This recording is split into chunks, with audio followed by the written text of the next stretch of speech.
This is Megan. Hello and greetings. We were just testing out the camera here, making sure we're in the right place at the right time. And I have to get a little closer. Right, we need to get a little bit closer, but we are practicing some social distancing here. So welcome and thank you so much for joining us. My name is Mark Chestnut. I'm Megan Drillinger. And we're both lovers of Mexico and travel writers and journalists, and we both cover Mexico on a monthly basis and have been doing so for a number of years, right? Yeah, I think it's been, well, for me, I've been covering Mexico about 7 or 8 years, and you... About that time, or maybe a little longer, I don't know. Yeah. I'm older, so maybe a little bit longer. I mean, maybe I don't know. You had Latin Flyer for a long time. Right. Yeah, I have a travel blog, and she has a travel blog. Mine is latinflyer.com, and yours? Mine is drillingjourneys.com. It was a name that, unfortunately, I can't really seem to shake, but I've grown accustomed to it. It works, and she's an amazing writer. So, and a good friend too. So we're brought together here today because there's a lot to talk about in Mexico, and a lot of people have questions because the world is different right now, and people are wondering. A few people have already been to Mexico from the United States and Canada, but most people haven't. And so we both have been getting a lot of questions based on our reporting about what it's like right now, and should people go, should people be thinking to go, and what should they expect when they go, right? So what else do you have to add to that? Oh, thank you for fixing the angle. Yes. That was very, yes, so I've been getting a ton of, it's very unusual to not have been to Mexico 30 times this year already. And so people have been asking me, Mexico's open, can I go? The hotels are open in most places. The infrastructure is starting to reopen. So Americans, and Mexico is one of the only places in the world that is accepting Americans right now. So naturally, those who have been tired of being cooped up for 6 months, they want to go.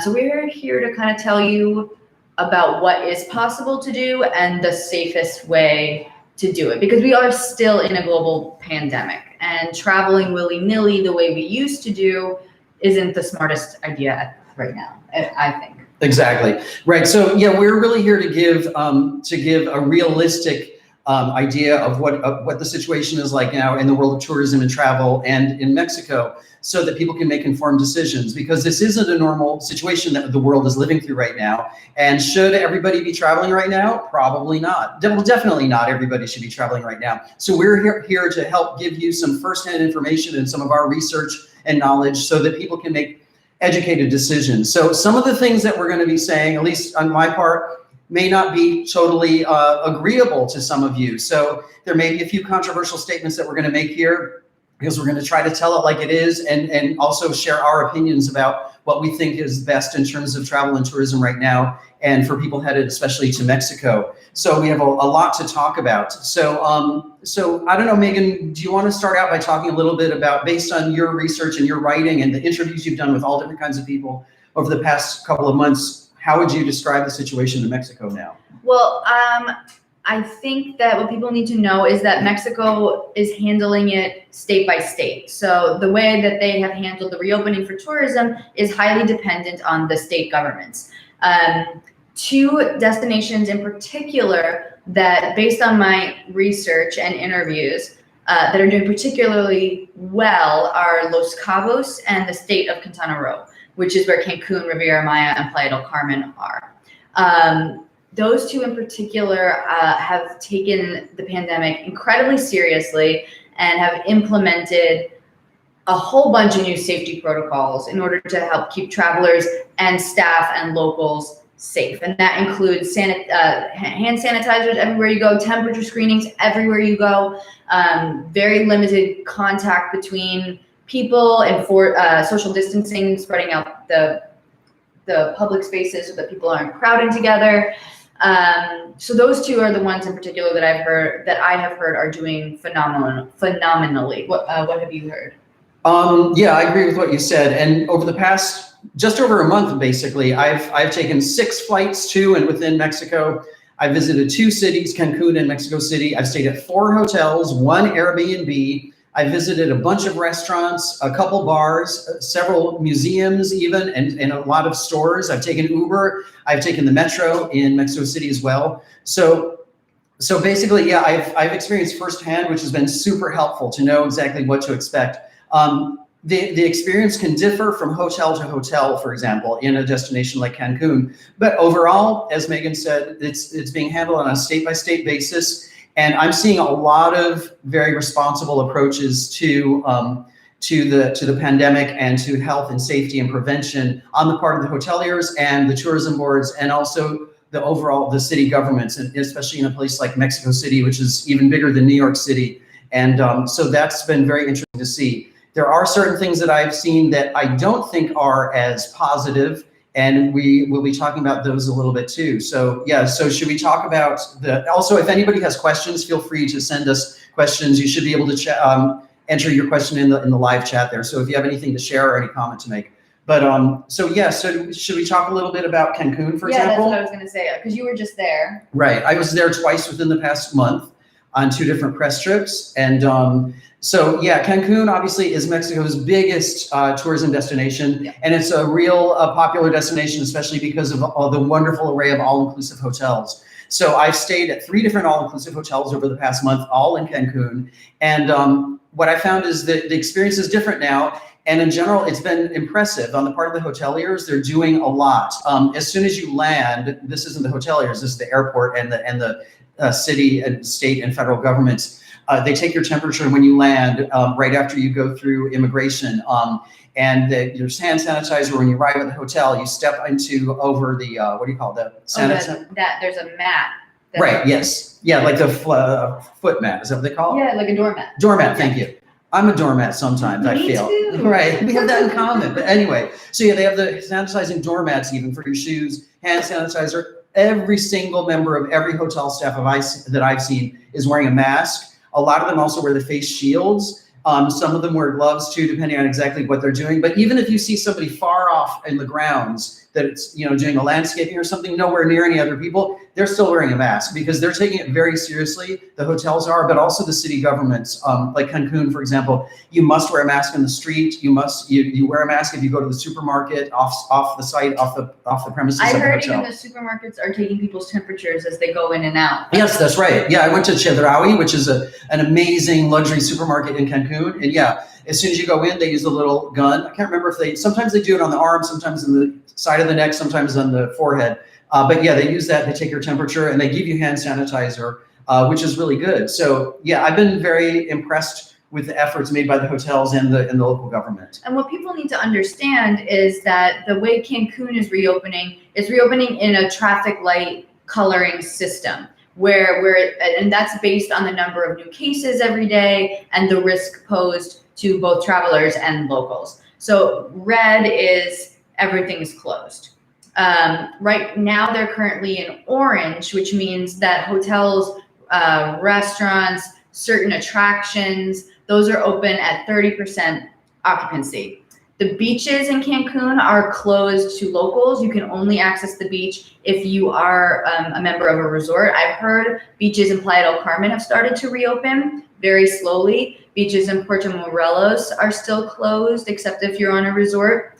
And I believe, Mark, you said that they're moving to yellow. Yes, I actually just heard this yesterday from the Quintana Roo, which is the state where Cancun is in the Riviera Maya. That they're moving up next week, I believe, from 30% occupancy at the hotels to 60% occupancy. So, so that means that they're headed in the right direction in terms of their safety precautions, and that the case numbers are not expanding. So that's a good thing. And I can also tell you from a personal perspective that being at a hotel with reduced occupancy, it's bad for the hoteliers because they're not making as much money, but for the guests, it's actually really nice because there's more space to spread out. It's more comfortable. It's more relaxed. So I was there when it was 30%. I guess next week they will be at 60% occupancy, which is still lower than usual. So that's a good thing. It's a great thing because their economy depends primarily on tourism. So the locals are struggling. And that's difficult. That's where the issue kind of lies, because you want to help support their economy, but this is a global pandemic. So how do we do so in a way that doesn't compromise public health? And I wanted to ask you personally, as a traveler going to a hotel right now, I don't think I would feel comfortable in a resort that didn't require guests to wear masks in public spaces.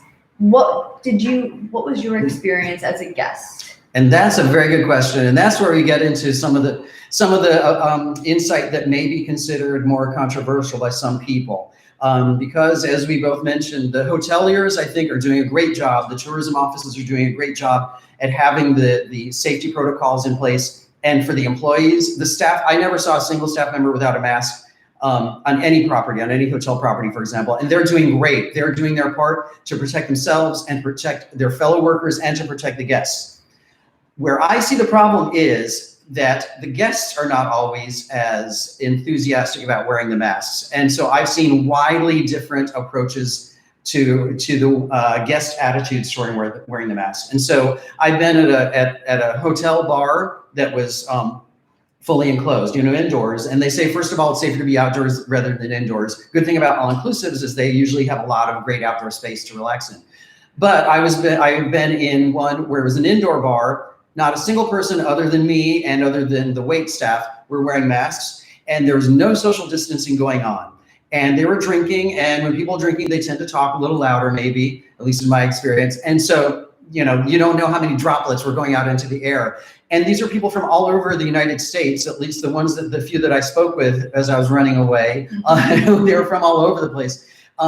So that I think is unsettling, and I don't think that's good. A lot of hotels now in Cancun, for example, they require that guests wear masks. Do they require or do they suggest? Well, that's where I'm not completely clear. I believe they recommend it. Okay. But in my experience, I think some hotels are better about recommending it and saying, hey, would you mind putting on a mask if you're coming indoors, than others. I think so. I think that's something that people need to consider before they travel, because everybody has a different comfort level today during the pandemic. And it's just, this isn't a political issue, it's a health issue, and that's it. You protect yourself and others if you wear a mask. It's been proven that cuts down on the transmission, it cuts down on illness, it cuts down on death. So if that's important to you, it would probably be better if you're planning on a vacation. You can feel safe. I felt safe when I was down there.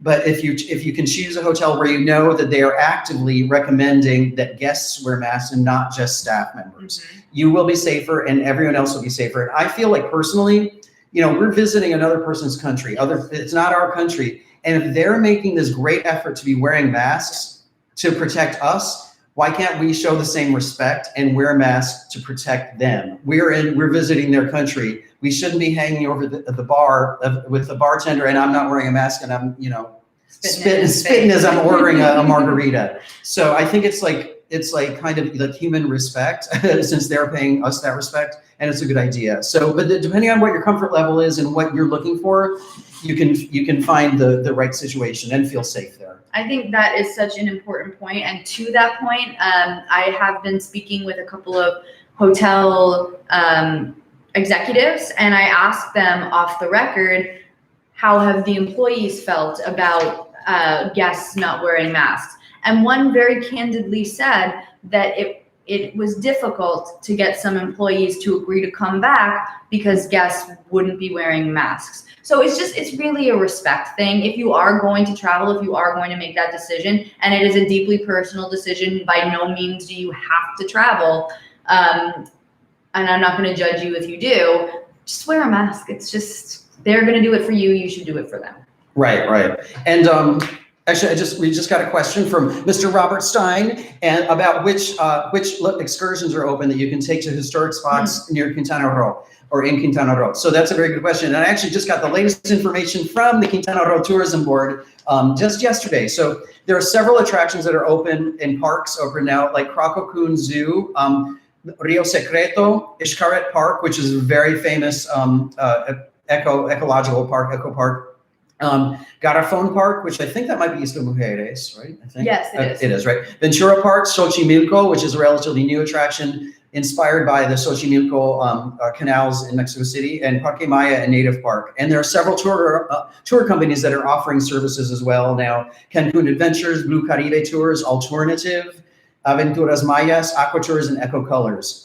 Eco Colors, yes. And the okay, this is a good one. Yeah. Archaeological sites are scheduled to reopen on September 7th, which is just in 2 days, actually. So, And I did see a news report that the archaeological sites will be reopening at 60%. interesting. Okay. Yeah. So that's another thing to keep in mind is that since there are capacity controls on a lot of things that are open now, both in Mexico City and Cancun and elsewhere in the country, it's a good idea to check. It may be more important to make reservations ahead of time. Yeah. Like don't necessarily expect that you can make a last minute decision to go off and do something and be able to, right? Oh, absolutely. And did you have to fill out any forms when you landed? Because I forgot to ask you Right. about the landing thing. Yeah, when you land, we did have to fill out the form. One thing that's interesting, yes, I was also impressed actually with the federal government's approach in Mexico overall. Whenever you're flying in Mexico, whether you're flying a domestic flight or international, you have to fill out a form as you leave as well, and it's done via QR code that you can scan on your cell phone. I assume there's a hard copy version somewhere if you don't have a cell phone that'll scan it. But where you fill out where have you been, have you had any symptoms, blah blah blah, and then that's just before security. And then they take your temperature and you have to step on the mat and all that kind of thing. So there are a lot of efforts, a lot of measures that they're taking. Okay, So regardless of whether you're traveling from within Mexico or from outside. But yeah, when you arrive also, this is an interesting thing too. They take your temperature when you arrive from an international flight in Mexico, but you probably won't even notice it unless you're looking out because it's after, immigration and before you pick up your bags. And but it's what do you call it? Biothermic scanner, I think.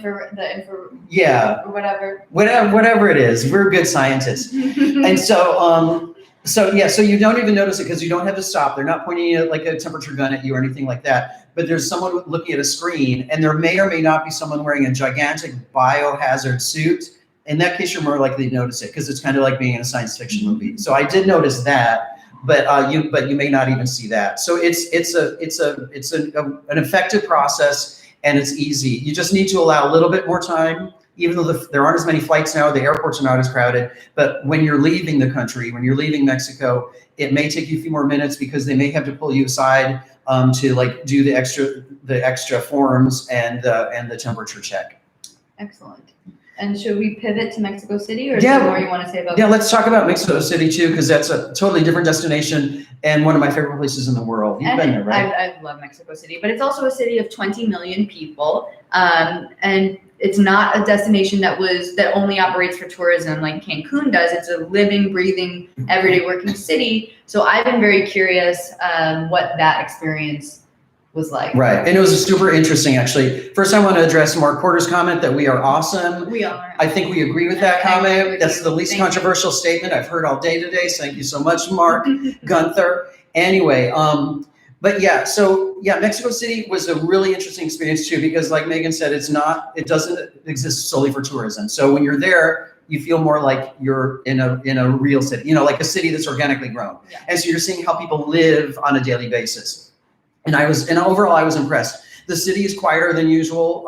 I took the metro, the subway there, and it was quieter than usual. So that was good. But people are very good about wearing the mask. And in fact, you can buy really cool masks there on the street even. So I bought this with the Hombre Águila, which is the eagle man, similar to the Aeromexico logo.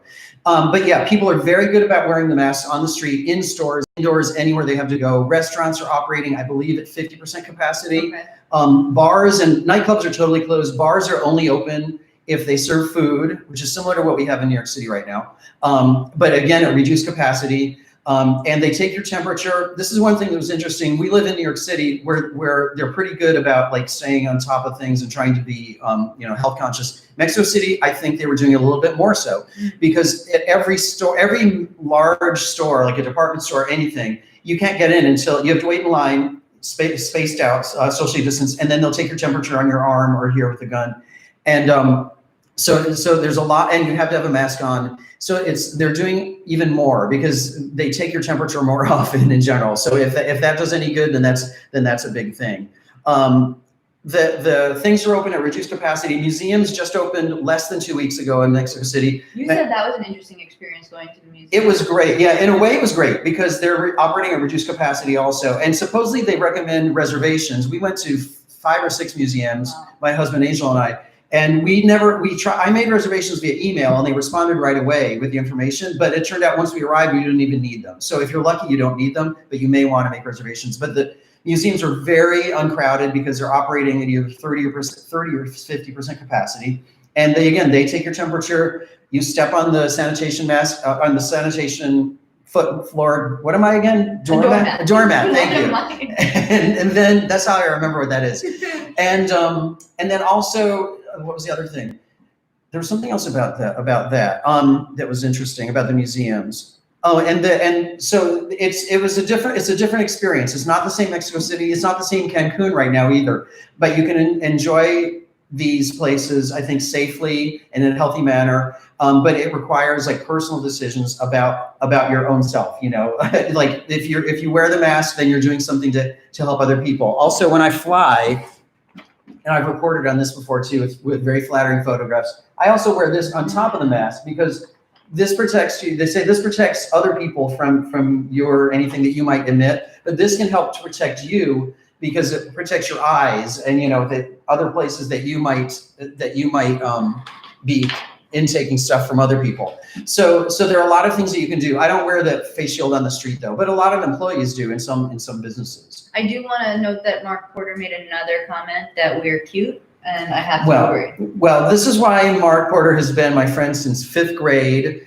even though we did have some competition about who drew better from the lunch boxes that we had in 5th grade, but I had nubs and broomsticks, and so I think I did an okay job. But thanks, Mark. Thanks, Mark. So those are some of the things that are important. I think we should touch on we just attended a virtual press conference about Puerto Vallarta. So if people want a little update about Puerto Vallarta, so like I said in the beginning, every state is handling this differently. But Puerto Vallarta and the city of Guadalajara, they're in the state of Jalisco. And Jalisco, they're pretty much 100% open. So if you go to Puerto Vallarta, the beaches are open, the restaurants are open, the bars and nightclubs are open, the museums just reopened. So if you go to Puerto Vallarta, you're really not going to notice anything different. You might have to wear a mask to get into the restaurant, but my dear friend is a bartender at a restaurant, and he said all the staff there is wearing their masks inside, but once you're inside, and there is indoor dining, that you can take your mask off. And then another friend of mine runs tours out of the state of Oaxaca, and in Puerto Escondido specifically, and he said there that guests are much more compliant about wearing their masks, that if they're going into a store or to a restaurant or they're around other people and they're asked to put their masks on, they're a little less belligerent than guests in Cancun might be. And they're all very willing to put their masks on. So those are just some things you might want to know if you are going to go to Mexico and you're considering a destination, if this is important to you. And so it is interesting that just like the United States, where every city, every state is slightly different in terms of our situation and our approach right now. And Mexico is the same in that respect. So Megan, what would be your advice, I guess, to somebody who's still pondering, like, should they be going or should they not right now? What do you say? I mean, my personal decision is that I don't think that tourism should really be a thing everybody's doing right now. I don't think that people should be flocking in droves to Mexico. One, the United States is a high COVID case area. Mexico is also a high COVID case area. I don't necessarily think that we should be going from our high case area to an area that maybe is flattening their curve.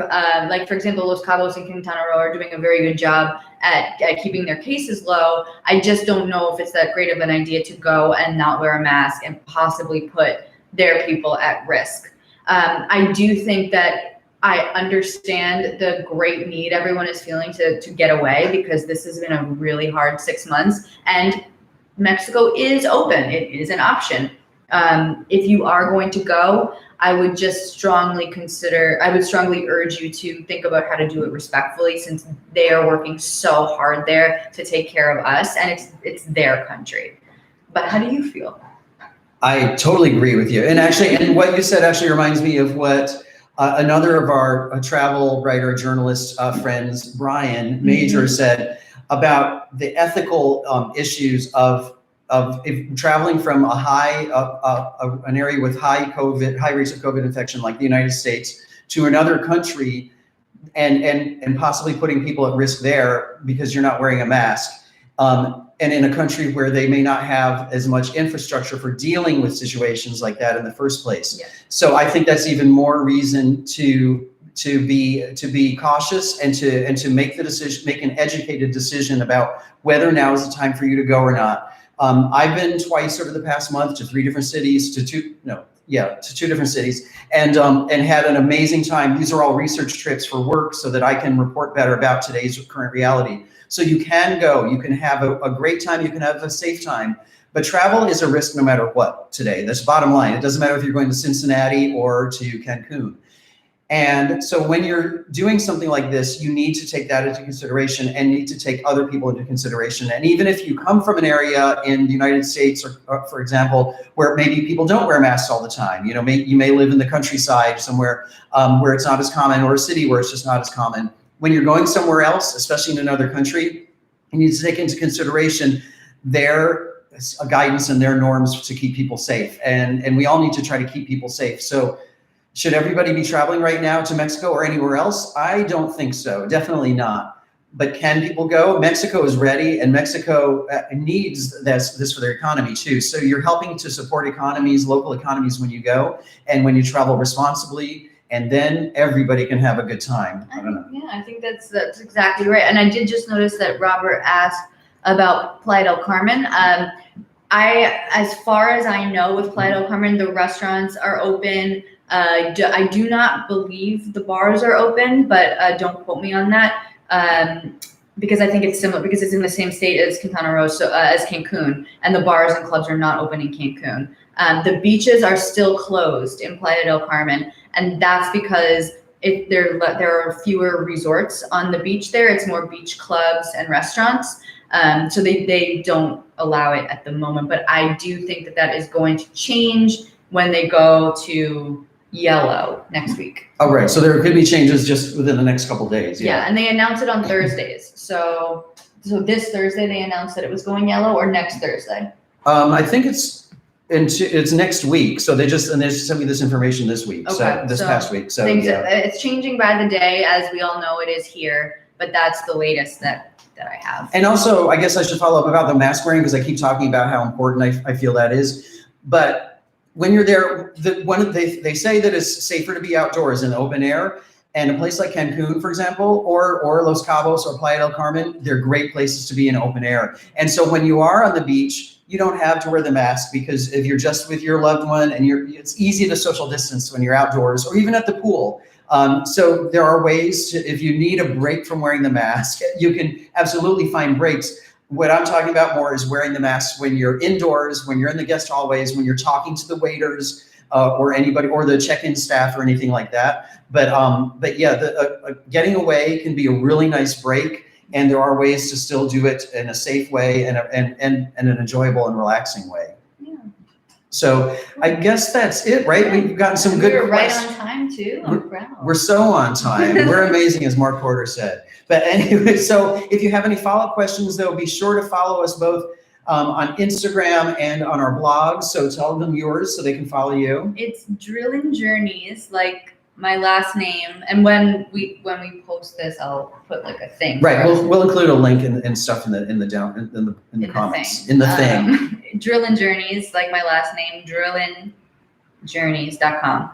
Yeah, that's my blog. Okay. It's a great blog. She's an amazing writer. I kind of hate her because she's a really good writer, and I'm not as good. A memoir. Anyway, and then I'm on Instagram as Mundera, Mundera, and my blog is latinflyer.com. So feel free to contact either of us with follow-up questions or post questions here. As long as I don't mess this up, we will be posting this video on. So it will stay online forever and ever. So thank you so much for joining us. We love Mexico, and we hope you do too. Yeah. And we can't wait to see you there or again here on YouTube. Safe travels, or safe staying home. Ciao.